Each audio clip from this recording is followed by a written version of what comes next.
Ben ritrovati cari telespettatori e telespettatrici, eccoci con l'edizione del nostro telegiornale meridiano. Un cadavere è stato ritrovato dai cacciatori durante una battuta questo pomeriggio nel supramonte di Baunel in Ogliastra. Potrebbe trattarsi di Alessandro Zaniboni, l'ingegnere di 55 anni di grado, specializzato in piattaforme petrolifere della Saipem e appassionato speleologo, scomparso il 23 luglio 21 proprio nella zona di Baunei. Sul posto, dopo l'allarme, sono intervenuti i vigili del fuoco e i carabinieri che hanno provveduto a recuperare i resti dell'uomo. Sebastiano Visintini, il marito di Liliana Resinovic, è stato ascoltato per un'ora e mezza dagli inquirenti della Procura della Repubblica di Trieste. Lo riportano alcuni media triestini riprendendo il contenuto di un servizio mandato in onda da una trasmissione televisiva a quarto grado. Visintini sarebbe stato convocato il 28 novembre scorso e, secondo quanto si apprende, avrebbe dovuto riferire la sua versione dei fatti in merito a un gomitolo trovato in un cassetto nella sua abitazione che condivideva con la moglie scomparsa, un filato simile al cordino che era legato attorno al collo di Liliana. La fuga di notizie avrebbe causato irritazione in procura. Il 14 dicembre prossimo cadrà il primo anniversario della scomparsa di Liliana Resinovic, trovata cadavere il successivo 5 gennaio nel parco dell'ex ospedale psichiatrico di San Giovanni.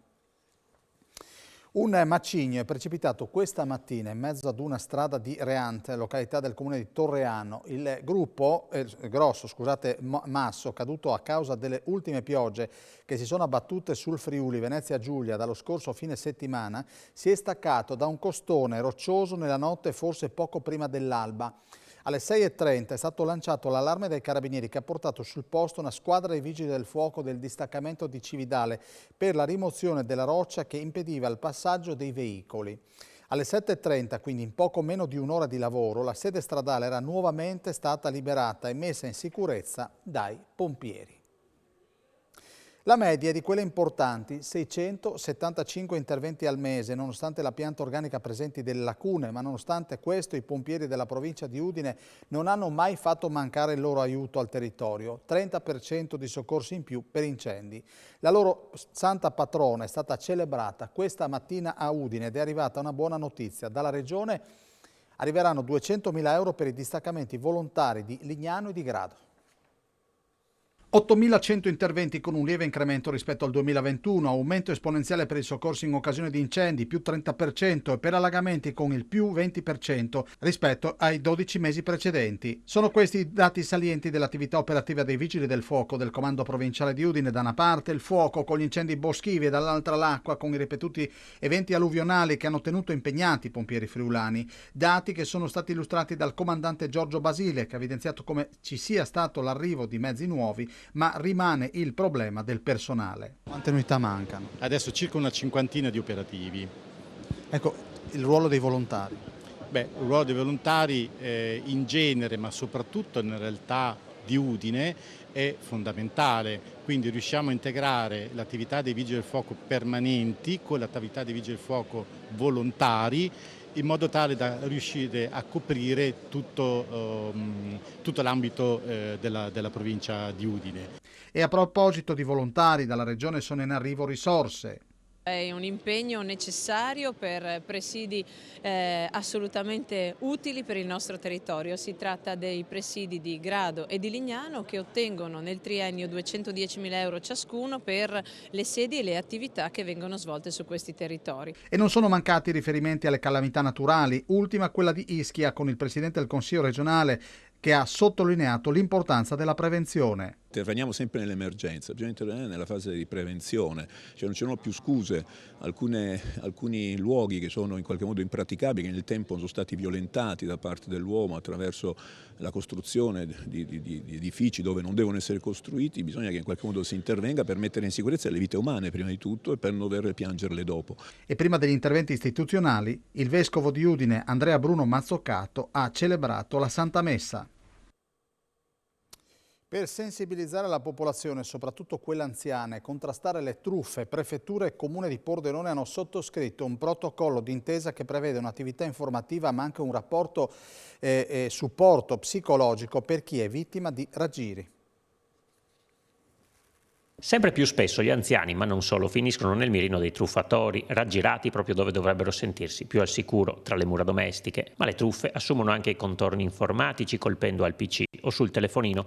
Per questo prefetture e comune di Pordenone hanno firmato un protocollo d'intesa che prevede campagne informative, punti d'ascolto e spettacoli teatrali per sensibilizzare le fasce più deboli grazie a finanziamenti ministeriali. Noi abbiamo il dovere di individuare iniziative e progetti di prevenzione che mirano a far innalzare le difese nella popolazione. Iniziative come questa del Comune di Pordenone, che è concertata in sede di Comitato Ordine e Sicurezza Pubblica, sempre per sensibilizzare la popolazione su queste nuove forme di aggressione che noi miriamo a contrastare. Le forze dell'ordine, presenti all'incontro, continuano nell'attività di controllo del territorio. Dobbiamo fare grande attenzione, essere un po' diffidenti nei confronti di chi si avvicina per chiedere anche le cose più strane e più assurde. Il Comune, anche attraverso la polizia locale, è in prima linea. Ci agganceremo ovviamente a iniziative già esistenti, per esempio allo sportello della Guardia di Finanza in congedo che dà supporto ai cittadini e alle attività già operative della polizia locale e della polizia di Stato, e anche il supporto psicologico, perché una persona anziana che è vittima di una truffa poi cade in uno stato depressivo e di angoscia che noi dobbiamo assolutamente eliminare. Arrivano dall'India e dalla Francia i 2 short film vincitori dell'8ª edizione di Corto Montagna, festival di cortometraggi dedicati alle terre alte, diretto dal direttore della fotografia Dante Spinotti.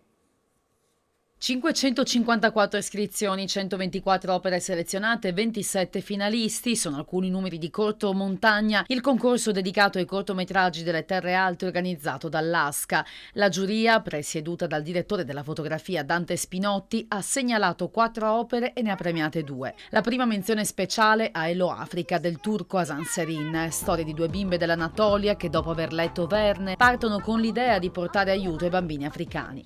A colpire la giuria è stato poi Amanaser di Antonia Galmés e Francisca Navarro dal Cile, storia di 2 donne appassionate di natura e esplorazione che subiscono gravi incidenti in montagna ma che dalla stessa montagna rinascono. Adrenalinico e potente, selezionato anche 51 per 3000 degli spagnoli Cuevas e Azorín, ritratto di Jonathan Garcia e della sua impresa a completare l'attraversamento di 51 3000 nei Pirenei. Tutt'altra atmosfera in Lost di Maya Deborah De Bernardi Jagarinek, una straniera attraversa per la prima volta l'Adak e senza conoscerne la lingua si perde in una cultura ancestrale e speciale. A vincere l'8ª edizione di Corto Montagna sono stati a pari merito The Silent Echo dell'indiano Suman Sen e Pablo Everyday Climbers del francese Florent Quent. Il primo è un dolcissimo short film dal sapore quasi lirico. 4 adolescenti giocano a bordo della carcassa di un bus, cantano con l'eco delle montagne nepalesi e partecipano a un concorso per band. Il secondo mette insieme arrampicate straordinarie, imprese ciclistiche, riflessioni personali di Pablo, un giovane belga alla ricerca della felicità. L'incertezza normativa è un'emergenza democratica. Parole del Presidente della Regione Friuli Venezia Giulia e della Conferenza delle Regioni Massimiliano Fedriga all'apertura del primo Festival delle Regioni e delle Province Autonome a cui ha partecipato anche la Presidente del Consiglio Giorgia Meloni.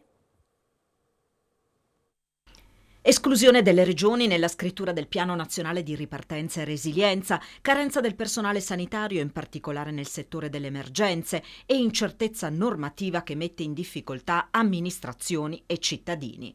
Sono alcuni dei temi che il Presidente della Conferenza delle Regioni Massimiliano Fedriga ha affrontato questa mattina a Milano in apertura del primo Festival delle Regioni e delle Province Autonome.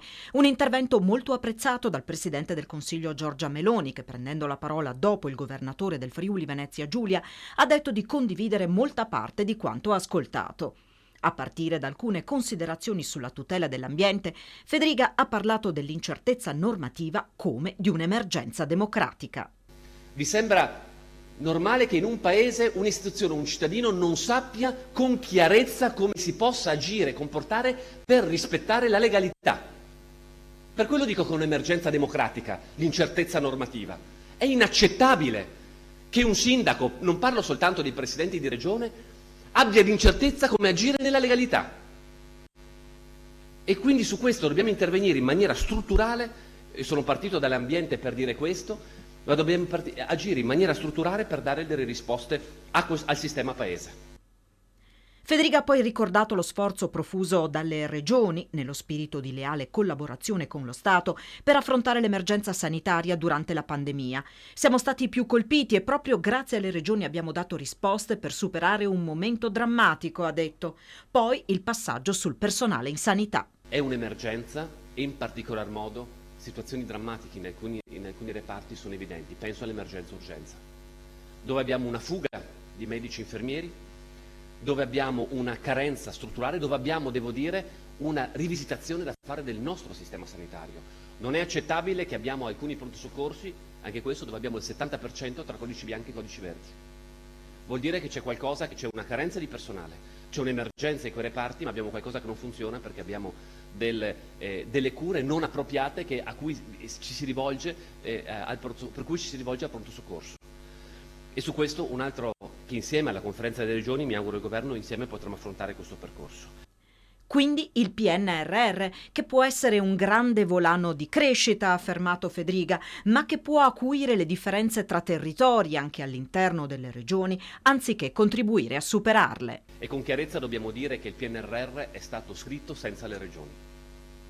Il PNRR ha escluso, soprattutto in una fase iniziale, le regioni da un protagonismo che non rivendichiamo per una mania di presenza, ma rivendichiamo perché pensiamo che soltanto attraverso una collaborazione tra tutte le istituzioni del Paese si possa portare a compimento questo difficile piano.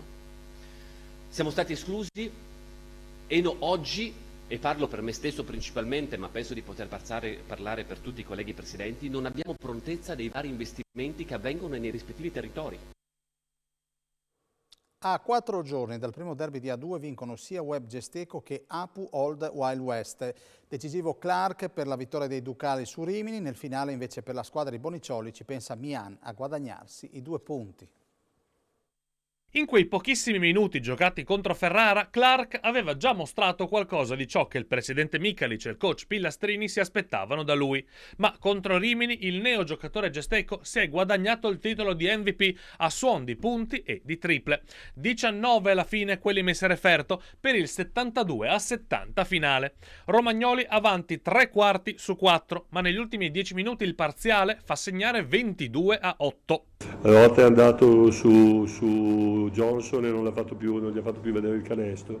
Tutti gli altri hanno difeso veramente bene. Nikolic, che aveva fatto una prima parte di partita al di sotto degli standard che gli richiedo, poi è stato presentissimo al rimbalzo, poi i canestri dell'Agnello, poi tutti quanti. È chiaro che parlare di singoli è riduttivo perché tutti quanti meriterebbero una citazione. Non ho citato Clark, che ha fatto i canestri fondamentali, perché questo magari lo vede anche un cieco. Ecco, le altre cose magari sono più da allenatore, però sono molto contento di quello che abbiamo fatto.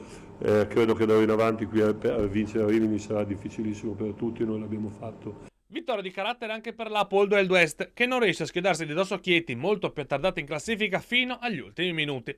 A chiuderla è Mian, che fino a quel momento aveva messo a segno un solo punto, che negli ultimi minuti ne mette a segno 15 e chiude la gara 76-68.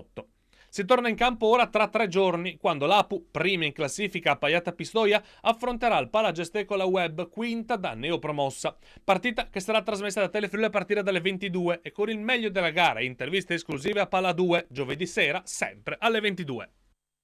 Noi ci fermiamo, andiamo in sigla, la pubblicità, e poi ci rivedremo qui con un altro collegamento, altri collegamenti dal territorio con A Voi la Linea.